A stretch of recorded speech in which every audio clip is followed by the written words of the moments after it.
Cześć, witam Was na kanale Smart Test. Dzisiaj chciałem Was zaprosić do recenzji dekodera DVB-T2 z certyfikowanym systemem Android TV.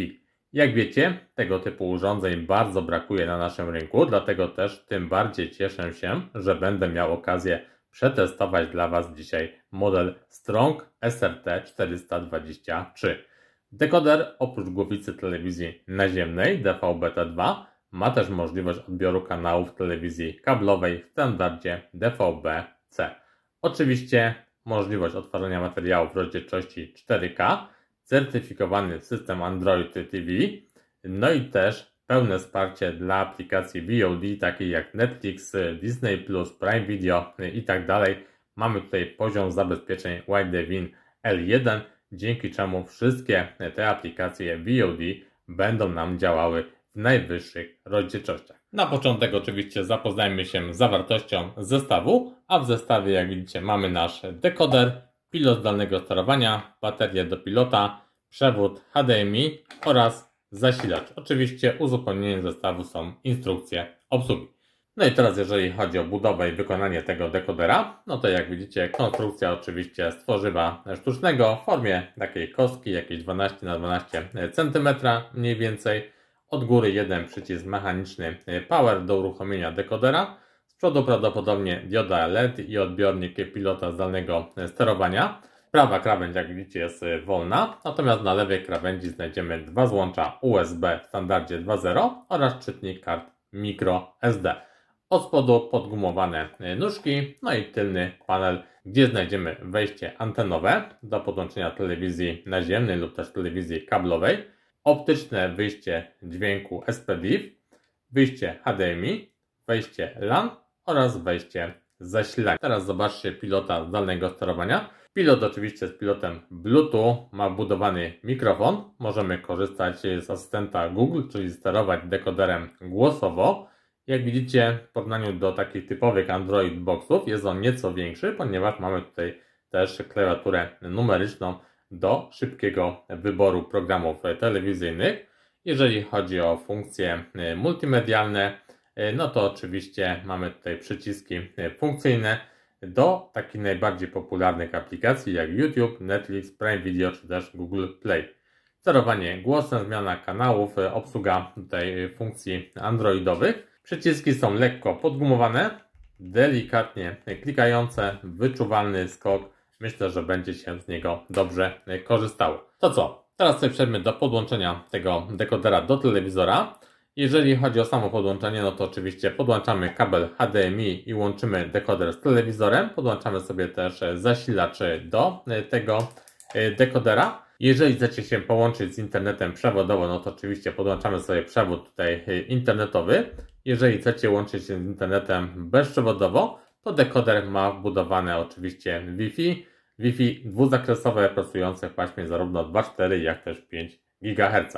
No i oczywiście najważniejsze, podłączamy sobie antenę do odbioru telewizji naziemnej lub też do odbioru telewizji kablowej. My będziemy oczywiście testować sobie ten dekoder z telewizją naziemną. Ok, dekoder mamy, jak widzicie, podłączony do telewizora. Oczywiście Wam tutaj nie pokazywałem tej wstępnej konfiguracji, czyli tego wpisywania adresu e-mail, konfiguracji dostępu do internetu i tak dalej, ponieważ to wszystko widzieliście już w moich poprzednich recenzjach. Jest to dokładnie tak jak w każdym Android Boxie.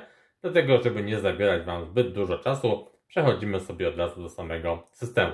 Jak widzicie, dekoder pracuje pod kontrolą klasycznego Android TV, systemu, który znacie na pewno z Android Boxów, czy też Waszych na przykład telewizorów wyposażonych w system Smart TV oparty o Android TV.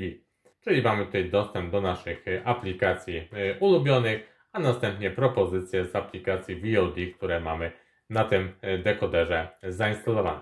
Ponieważ dekoder umożliwia odbiór kanałów telewizji naziemnej i telewizji kablowej, no to oczywiście od tego sobie zaczniemy i zaczniemy od aplikacji Live TV, która służy właśnie do odbioru tych kanałów. Jak widzicie, samo uruchomienie aplikacji jest bardzo szybkie, więc tutaj na pewno plus dla dekodera Strong SRT 423. Natomiast teraz zobaczmy obsługę i funkcje, jakie są dostępne w tej aplikacji. Przede wszystkim wyszukiwanie kanałów. Klikamy sobie OK, przechodzimy do opcji wyszukiwania kanałów. To okno też będziecie mieć przy pierwszej konfiguracji dekodera na samym początku, więc jeżeli tego nie zrobiliście wcześniej, no to po prostu przechodzimy sobie tutaj do konfiguracji, wybieramy sobie nasz kraj, następnie czy chcemy wyszukać kanały telewizji kablowej czy też naziemnej, no i czy mają być to kanały wszystkie, czy tylko kanały FTA. My wybraliśmy telewizję tutaj naziemną i tutaj oczywiście mamy wybór układania listy kanałów. Mamy możliwość też zasilania anteny telewizyjnej bezpośrednio z tego dekodera, no i opcję wyszukiwania automatyczną oraz ręczną. W wyszukiwaniu ręcznym oczywiście wyszukujemy sobie po kanałach. Dostępne kanały od 5 do, tutaj zobaczcie, nawet 60, czyli bez problemu wszystkie multiplexy dostępne w Polsce będziecie w stanie sobie wyszukać. Jeżeli wolicie zrobić to automatycznie, no to oczywiście przechodzimy do wyszukiwania automatycznego. Ja sobie już kanały wyszukałem, więc sobie teraz tą funkcję pominiemy. Jeżeli chodzi o jakieś informacje ekranowe w tej aplikacji, to mamy tylko przycisk tutaj info na pilocie, który po naciśnięciu pokazuje nam informacje o obecnie nadawanym programie i też informacje, co będzie nadawane w następnej kolejności. Natomiast nie ma niestety tutaj opisów jakichś pozycji programowych. Zobaczcie, tutaj mamy Rolnicy Podlasie. Oprócz tego tytułu, nazwy odcinka nie mam żadnych dodatkowych informacji i nie ma żadnego przycisku, który by nam pozwolił to sprawdzić. Kolejna rzecz, nie mamy tutaj dostępu do listy kanałów telewizyjnych w taki prosty sposób. Nie ma tutaj żadnego przycisku, który by tą listę nam rozwijał. Jedynie co możemy, to przejść sobie tutaj do opcji kanały i przejść do przewodnika EPG. Wówczas oczywiście będziemy mieć dostęp do EPG i do naszej całej listy kanałów. I tutaj kolejny niestety minus, a mianowicie, jak widzicie, kanały nie są ułożone według kolejności LCN, czyli będziemy musieli sobie tą listę ręcznie dopiero samemu zbudować. Jeżeli chodzi o samo EPG, to tutaj muszę powiedzieć, że mi się bardzo podoba. EPG na wzór EPG zdanego z telewizoru, czy też tutaj jakichś dekoderów satelitarnych. Osi czasu, dni tygodnia, bardzo łatwe poruszanie się po tym menu, zarządzanie. Tak więc to na pewno na plus. Natomiast zauważcie, że znowu najeżdżając na daną pozycję programową, nie mamy opisu tego programu i nie możemy sobie sprawdzić dokładnie, o czym będzie dany film, dany serial. Tak więc tutaj nadal pozostało dużo do dopracowania. Nie mamy też możliwości nagrywania kanałów z telewizji na tym urządzeniu. Jeżeli sobie klikniemy na wybranej pozycji przycisk OK, to możemy go jedynie dodać do listy kanałów do oglądnięcia, czyli automatycznie o tej godzinie dekoder nam się przełączy na wybrany kanał. I oczywiście takie kanały możemy sobie tutaj jak najbardziej programować, dodawać, natomiast nie możemy ich nagrywać, tak więc też o tym musicie pamiętać. Kolejna rzecz, jeżeli chodzi o tworzenie telewizji, no to zobaczcie, jak wygląda kwestia zmiany kanałów. Przycisk do zmiany kanałów i zauważcie, że po zmianie kanału niestety mamy taką stop klatkę i dopiero następuje odtwarzanie kanału. Tak więc tutaj jakaś sekundowa stop klatka i to też myślę jeszcze jest do poprawienia. Myślę, że jest to do zrobienia jak najbardziej softowo, więc mam nadzieję, że producent będzie jakieś kolejne poprawki do tego dekodera, do tej aplikacji wypuszczał, co oczywiście pozwoli na jeszcze łatwiejszą obsługę tego dekodera. Ok, teraz sobie przejdźmy z powrotem do naszego menu za pomocą przycisku OK.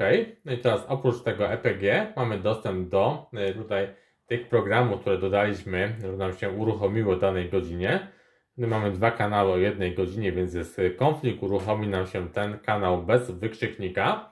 Następnie z tego menu mamy tę opcję wyszukiwania kanału, którą Wam pokazywałem i przechodząc nieco niżej mamy dostęp do telegazety, mamy dostęp do napisów, które możemy włączyć, wyłączyć, możemy też zarządzać dźwiękiem i tutaj do wyboru jest ścieżka dźwiękowa Polski, KUA, audiodeskrypcję możemy włączyć, wyłączyć. Jest też opcja tutaj niżej zarządzania siłą dźwięku, natomiast w żadnym tutaj ustawieniu ta opcja nam nie działa, więc tutaj na razie jest to niewykorzystywane. Co dalej? Oczywiście mamy też dostęp do ustawień i tutaj możemy sobie przejść znowu do wyszukiwania kanałów telewizyjnych. Możemy sobie edytować listę kanałów i tutaj możemy sobie na przykład ją grupować, sortować. Natomiast do wyboru są tutaj źródła kanału, kanały HD, SD, od A do Z, od Z do A i też po numerach kanałów. I tutaj oczywiście mamy tu naszą listę kanałów. Te kanały możemy sobie edytować, przenosić. Jest to bardzo proste, wystarczy zaznaczyć kanał, przenieść go na daną pozycję i w ten sposób sobie tą listę edytować, zapisać i stworzyć. Więc taka możliwość jak najbardziej istnieje, natomiast nie jest to lista LCN z automatu, więc będzie wymagało to od nas nieco pracy. Następnie mamy tutaj menadżer kanałów ulubionych, możemy dodawać sobie grupy kanału, tworzyć takie listy kanałów w tej aplikacji. Kontrola rodzicielska, możemy ją włączyć, wyłączyć, jest dostępna. Proporcje obrazu, pełny ekran lub też dopasowanie do oryginału.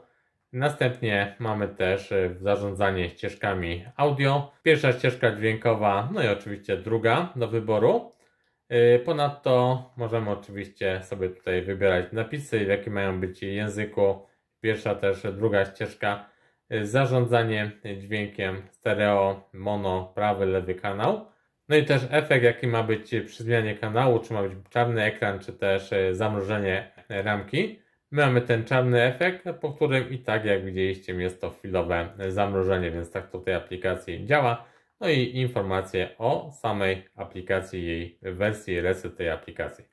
I jeszcze sobie sprawdźmy tylko tą telegazetę i jak widzicie jest ona dostępna, możemy na tym dekoderze z niej korzystać. Co prawda nie jest na pełnym ekranie, ale jeżeli ktoś potrzebuje, lubi z niej korzystać, no to będzie miał też taką możliwość. Tak więc tyle odnośnie aplikacji do oglądania telewizji. Teraz wracamy do naszego Androida.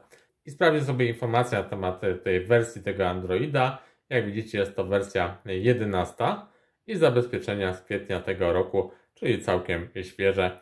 Pod tym względem tutaj nie mam żadnych uwag. Pozostałe funkcje klasycznie jak w każdym Androidzie. Co ważne, mamy dostęp do asystenta Google i mamy też pełną obsługę Chromecasta, co oczywiście znacznie ułatwia przesyłanie materiału z urządzeń mobilnych. Pozostałe funkcje tutaj klasycznie, więc sobie to pominiemy.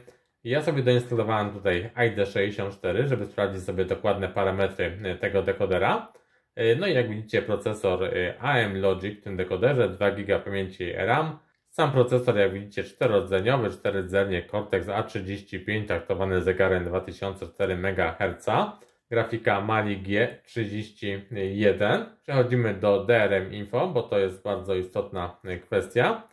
I teraz jeżeli chodzi o tutaj tą pozycję Windowin, to mamy, jak widzicie, poziom zabezpieczeń L1, czyli materiały wysokiej rozdzielczości z aplikacji VOD będą nam się tutaj bez problemu otwierały.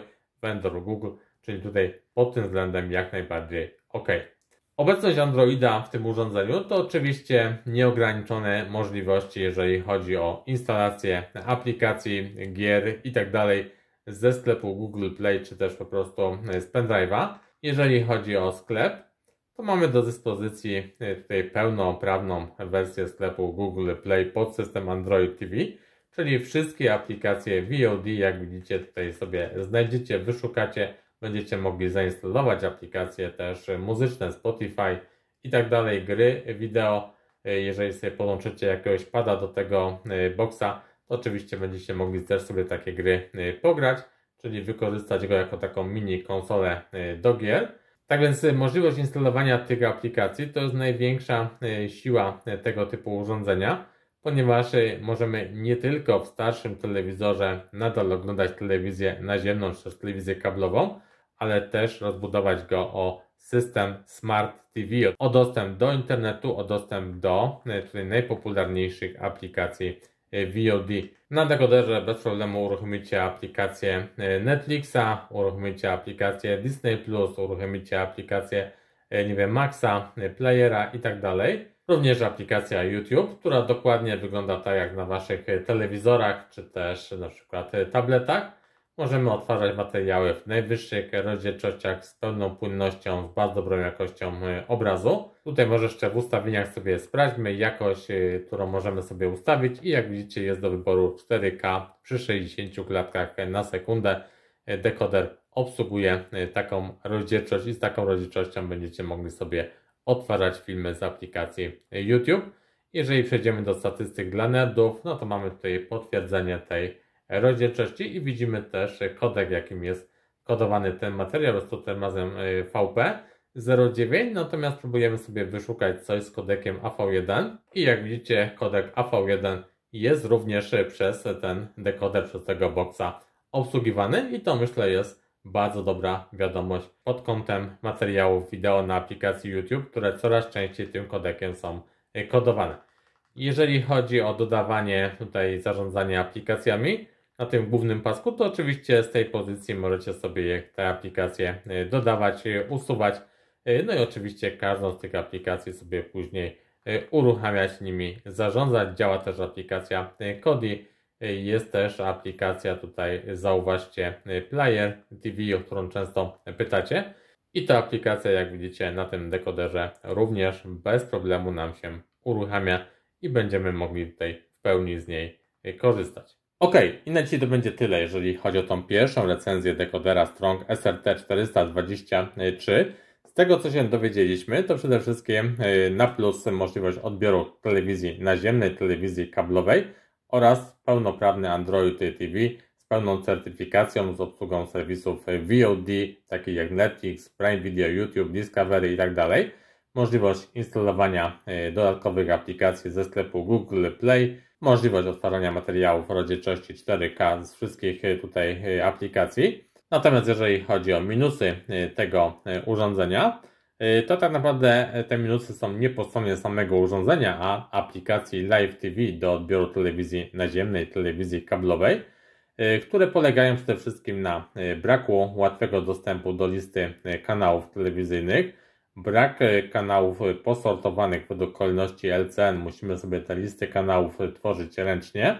No i też na pewno na minus brak opisów poszczególnych pozycji programowych, brak możliwości nagrywania materiałów wideo, no i też ta stop klatka po zmianie kanału telewizyjnego, co Wam pokazywałem w materiale. Też na pewno należałoby to zaliczyć po stronie minusów tego urządzenia. Natomiast trzeba przyznać, że samo urządzenie jest bardzo obiecujące. Jeżeli tylko ta aplikacja Live TV do odbioru telewizji zostanie poprawiona, to naprawdę otrzymamy świetny dekoder z możliwością obsługi telewizji naziemnej, telewizji kablowej, no i też dostępem do pełnego Smart TV, do wszystkich aplikacji VOD na naszym starszym telewizorze. Dlatego też wydaje mi się, że jest to model, który może naprawdę cieszyć się dużą popularnością.